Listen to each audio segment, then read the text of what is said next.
Waziri Mkuu wa Israel Benjamin Netanyahu alihutubia Baraza Kuu la Umoja wa Mataifa akisisitiza kuwa Israel lazima imalize kazi dhidi ya Hamas huko Gaza.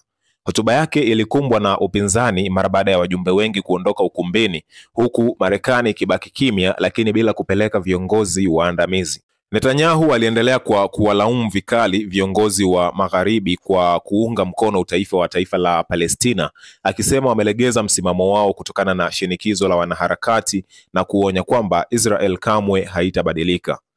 Alikosoa hatua ya mataifa kama Ufaransa, Uingereza, Australia na Canada kutambua taifa la Palestina, akidai kitendo hicho kimepeleka ujumbe mbaya kwa Wapalestina.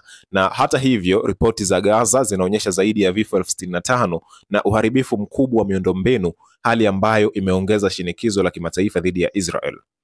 Mahakama ya Kimataifa ya Uhalifu ICC tayari imetoa warrant ya kukamatwa kwa Netanyahu kwa madai ya uhalifu wa kivita, ingawa Israel inapinga mamlaka ya mahakama hiyo na yeye mwenyewe ameweza kukanusha madai hayo. Wakati huo huo, Hamas imedai ipo tayari kuachilia baadhi ya mateka waliobaki endapo Israel itaondoka Gaza, ikionyesha uwepo wa nafasi ndogo ya mazungumzo katikati ya mgogoro unaoendelea.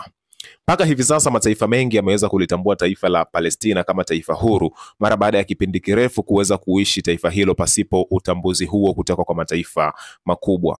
Mataifa hayo makubwa ni kama vile Uingereza, Australia pamoja na Canada, lakini pia bila kuyasahau mataifa kutoka katika Umoja wa Nchi za Emirates. Yenyewe yameweza kuibainisha ama kuitambua moja kwa moja nchi ya Palestina kama nchi huru, na hivyo hiyo imeweza kumfanya Benjamin Netanyahu kuweza kupata ghadhabu juu ya hicho ambacho yeye anakiona ni kama kwenda kinyume na misimamo yao kulingana na harakati mbalimbali zilizofanywa na wanaharakati wa Kipalestina ili kuhakikisha nchi hiyo inaweza kutambulika. Lakini vinginevyo, Netanyahu anaamini kuwa Palestina haipaswi kuwa taifa huru na yeye mwenyewe ndo ambaye anapaswa kuweza kuiongoza nchi hiyo kupitia taifa lake la Israel.